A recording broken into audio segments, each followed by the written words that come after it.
Hi guys, welcome back to my channel. और आज की वीडियो में हम बात करने वाले हैं कि अगर आप मुंबई शिफ्ट करना चाहते हैं तो उसके लिए सबसे ज्यादा जरूरी क्या होता है कि हमें रहने के लिए घर चाहिए। उसके बाद ही फिर हम बाकी के अपने काम करते हैं। तो इस वीडियो में मैं सारी बातें आपको बताने वाली हूँ, यहाँ के रेंट के बारे में, यहाँ की लोकेशन के बारे में, और घर आपको ब्रोकर के थ्रू मिलता है या आप डायरेक्ट लैंडलॉर्ड से भी ले सकते हैं। तो पूरी वीडियो लास्ट तक देखें, उससे पहले मेरा चैनल सब्सक्राइब करना ना भूलें। So let's start guys. Actually Mumbai में क्या होता है कि मुंबई थोड़ा सा एक्सपेंसिव है दिल्ली या किसी भी सिटी के कंपैरिजन में, और यहाँ पे डेली बहुत सारे लोग आते हैं काम करने के लिए, क्योंकि यहाँ पे अपॉर्चुनिटीज भी ज्यादा हैं और एक्टर्स का बहुत ज्यादा मतलब ये हब है एक तरीके का। बाकी के लोग भी आते हैं जॉब करने के लिए जिनका ट्रांसफर हो जाता है या फिर जिनकी कंपनीज यहाँ पे जॉब दे रही होती हैं। तो ऐसा नहीं कि सिर्फ एक्टर्स ही रहते हैं बाहर से आए हुए, लेकिन एक्टर्स का ये बहुत ज्यादा है। और जब शुरू में हम लोग मुंबई शिफ्ट करते हैं तो बजट का सबसे बड़ा इशू होता है। तो फर्स्ट ऑफ ऑल हम बात करने वाले हैं बजट पे। सो दोस्तों, अगर आप अपने ही ऊपर आने वाले लाइक कि इंडिपेंडेंट है या फिर आपने कोई सेविंग की हुई है, तो उसके लिए आपका बजट डिपेंड करता है कि आपका 40,000 है, 50,000 है, 1 लाख है। मतलब आपको एटलीस्ट 2 महीने का रेंट तो अपने साथ लेके आना चाहिए। फिर आप धीरे धीरे यहाँ पे काम ढूंढोगे और काम मिलता रहेगा। उसके पैसे भी क्या होता है कि भाई लेट मिल रहे हैं, मंथ एंड में मिल रहे हैं, तो आपको रेंट तो लैंडलॉर्ड को देना ही पड़ेगा। जैसे कि यहाँ पे कुछ जगह है जहाँ पे आपको 1 आवर के अराउंड 40-50 तक मिल जाएगा। 40-50 मीन्स कि rent plus brokerage plus deposit. Deposit का यहाँ पे बहुत बड़ा रोल होता है कि जैसे बाहर के सिटीज में क्या है कि 1 महीने का रेंट एडवांस ले लिया, बट यहाँ पे प्रॉपर डिपॉजिट लेते हैं और जब आप घर छोड़ रहे होते हैं तो वो आपका जो डिपॉजिट है वो वापस कर देते हैं। तो यहाँ पे जैसे 1 आवर के है उसका 15-20,000 डिपॉजिट तो वो लेंगे प्लस 1 मंथ रेंट, एंड ये आपका ब्रोकर वो तो लेगा ही 1 मंथ का। तो अराउंड ये सबसे एक मैं मिनिमम चीज बता रही हूँ, बहुत मिनिमम। आप ये मत सोच के आइए कि बहुत अच्छा आपको कोई घर मिल जाएगा 1 आर के में, ये बहुत ही कम वाला एक वो बता रही हूँ। अगर आप इस तरीके के इंसान हैं कि बिल्कुल साफ सुथरी जगह पे ही रह सकते हैं तो एटलीस्ट 1.5-2 लाख का बजट तो आप मान के चलिए फर्स्ट मंथ का, जो आप डिपॉजिट इंक्लूडिंग सब चीजें, बाकी फिर आपका खाना पीना एक्सपेंसेस, वो सब चीजें फिर आपकी अलग हो जाती हैं। जैसे यहाँ पे एक फेमस एरिया है लोखंड वाला, बहुत सारे सेलिब्रिटीज भी रहते हैं, तो जिनका घर से बैकअप होता है वो भी लोखंड वाला में रहते हैं कई सारे लोग। जैसे आप स्टार्टिंग लगा लो लोखंड वाला की 30-28 ऐसे 1 BHK का मैं बता रही हूँ। 1 रूम रहेगा आपका और एक हॉल रहेगा, देन बाकी की चीजें। उसके अलावा 40-50 1 लाख, मतलब जितना फिर आप बढ़ाते चले जाओगे अपनी सुविधा के अनुसार रेंट बढ़ता चला जाएगा।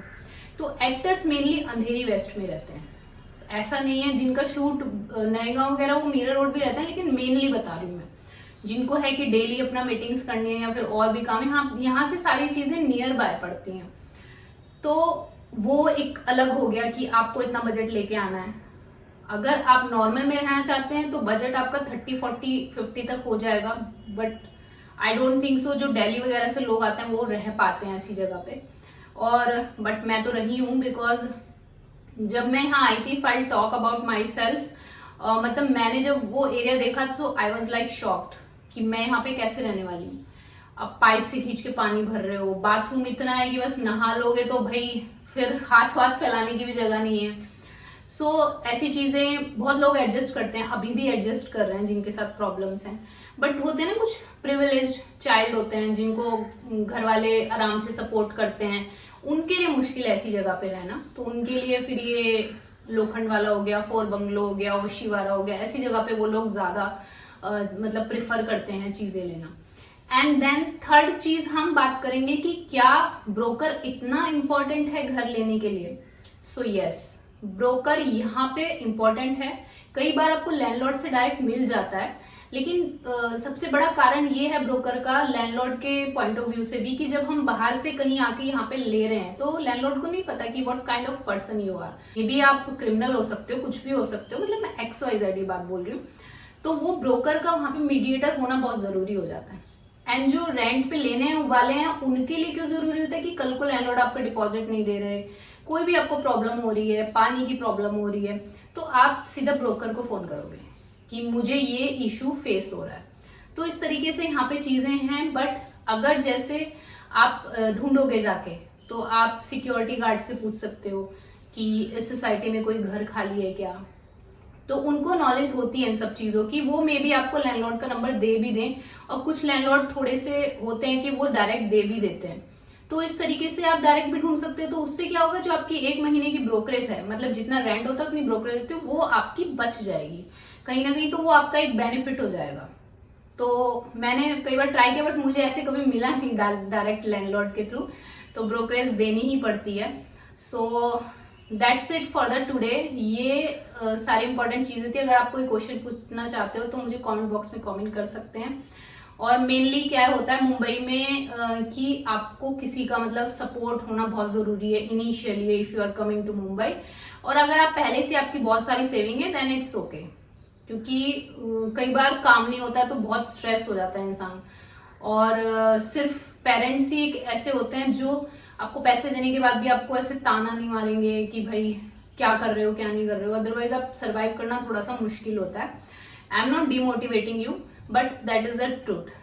तो ये सारा प्रोसेस होता है यहाँ पे घर लेने का। 11 मंथ्स का आपका कॉन्ट्रैक्ट बनता है। 11 मंथ्स के बाद अगर आपकी लैंडलॉर्ड के साथ ट्विनिंग अच्छी हो गई है तो आप रिन्यू करा सकते हो। और ब्रोकर को भी पता नहीं, कुछ लोग नहीं देते हैं, मतलब जैसे कि लैंडलॉर्ड से आपकी ट्विनिंग अच्छी बन गई है, अदरवाइज 11 मंथ में वो ब्रोकर जिसने आपको घर दिलाया था वो फिर से आपसे ब्रोकरेज लेने आएगा। तो ये होता ही है। और बजट का है थोड़ा सा। अगर आप सोसाइटी में, प्रॉपर सोसाइटी में अगर आप घर लेना चाहते हो तो मतलब मान के चलिए कि 30+ में ही आपको अच्छा घर मिलेगा। हाँ, लोकेशन वाइज आपका रेंट टू रेंट डिफर होता है। जैसे मीरा रोड में आप जाओगे तो वहां पे सोसाइटी में आपको 15, 20, 12, पर वो बहुत दूर हो जाता है काम के लिए। पर अगर नए गांव में शूट है तो मीरा रोड इज बेस्ट। मतलब जैसे मलाड में थोड़ा कम है यहाँ के कंपैरिजन में, लोखंड वाला हो गया या फिर आपका फोर बंगलो हो गया।